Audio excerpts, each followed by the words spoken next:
पाकिस्तान के लिए लुटा रहा खजाना, लेकिन खुद मुश्किलों में घिरा चीन, लेना पड़ेगा ये फैसला।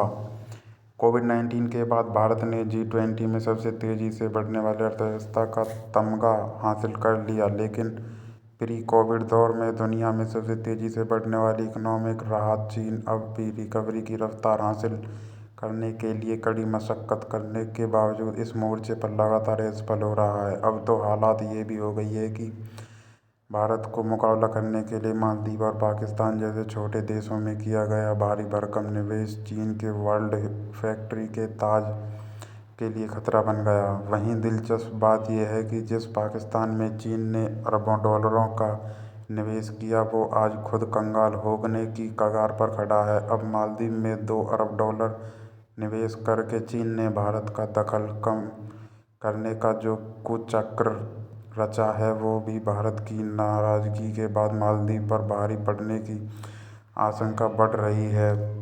चीन ने 10 महीने में पहली बार प्रमुख ब्याज दर में कमी की है। दरअसल पोस्ट कोविड रिकवरी की रफ्तार को बढ़ाने के लिए चीन ने ये कदम उठाया, लेकिन अगर यहाँ से भी ग्रोथ रेट में तेजी नहीं आई तो फिर चीन के लिए आने वाले दिन काफ़ी मुश्किल भरे साबित होंगे। अब चीन के पास इंटरेस्ट रेट घटाने की गुंजाइश भी कम हो गई है। चीन का ये आर्थिक संकट काफ़ी हद तक ब्याज दरों की नीति के लिए देन है। ड्रैगन ने पहले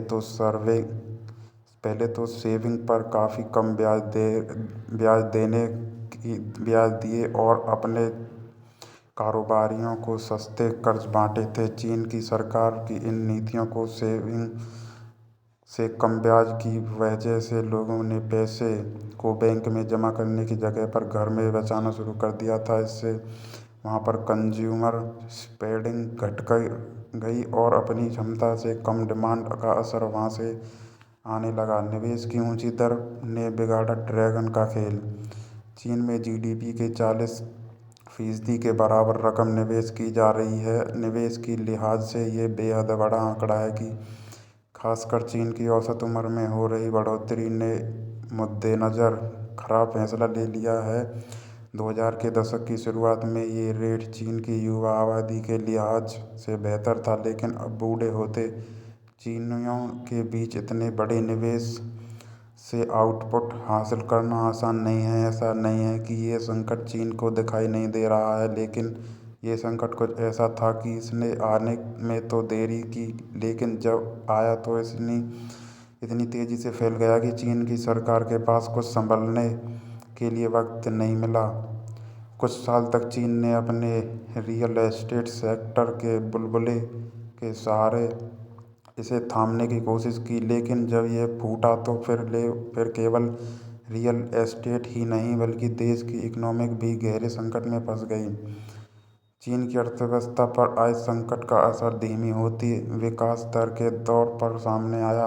हालांकि इसमें भी कहा जा रहा है कि जिस हिसाब से वहाँ पर समस्याओं का अंबार लग गया है, उसे देखते हुए चीन की ग्रोथ रेट के आंकड़ों पर भरोसा करना मुश्किल है। चीन में इस समय युवाओं की बेरोजगारी रिकॉर्ड स्तर पर पहुँच गई है। वहाँ पर विदेश निवेश लगातार घट रहा है और चीन की मुद्रा युआन कमज़ोर होती जा रही है और निर्यात में भी गिरावट आ रही है। चीन की आर्थिक समस्याओं का केंद्र इसका रियल एस्टेट सेक्टर है। लोगों ने वहाँ पर किसी भी दूसरे निवेश की जगह प्रॉपर्टी में पैसा लगाया, लेकिन वहाँ पर कर्ज मिलने भी मुश्किल हो गए।